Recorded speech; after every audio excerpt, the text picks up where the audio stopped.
आणखी एक महत्त्वाची बातमी आहे। उद्या जिल्हा परिषद पंचायत समितीसाठी मतदान होणार आहे।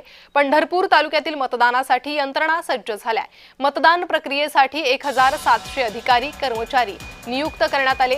309 मतदान केंद्रासाठी 309 कंट्रोल युनिट, 408 बॅलेट युनिट सज्ज आहेत। 2,85,827 मतदार मतदानाचा हक्क बजावणार आहेत।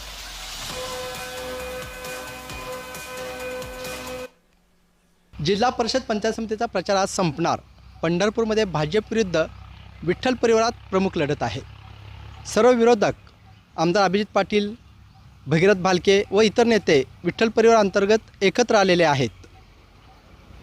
ग्रामीण भागात भाजपचे माजी आमदार प्रशांतराव परिचारक गटाचं वर्चस्व आहे। त्यांनी वेदांगी विकास कामे केलेली आहेत। पालकमंत्री जयकुमार गोरे यांनी अनेक सभा घेतलेल्या आहेत। राज्याचे मुख्यमंत्री देवेंद्र फडणवीस यांच्यावर ग्रामीण भागातील जनतेचा असलेला विश्वास, यामुळे पंढरपुरात भाजपचं पारडं जड आहे।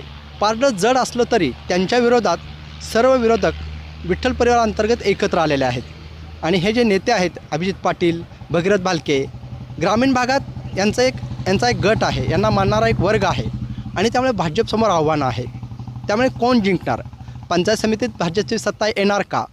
भाजपचे जिल्हा परिषद गटातील उमेदवार विजय होणार का, की जनता विरोधकांच्या हातात सत्ता देणार? हे निकालानंतरच स्पष्ट होईल। तोपर्यंत आम्ही एवढंच म्हणू शकतो, वेट अँड वॉच, थांबा आणि पहा। संतोष कुलकर्णी, जय महाराष्ट्र न्यूज, पंढरपूर।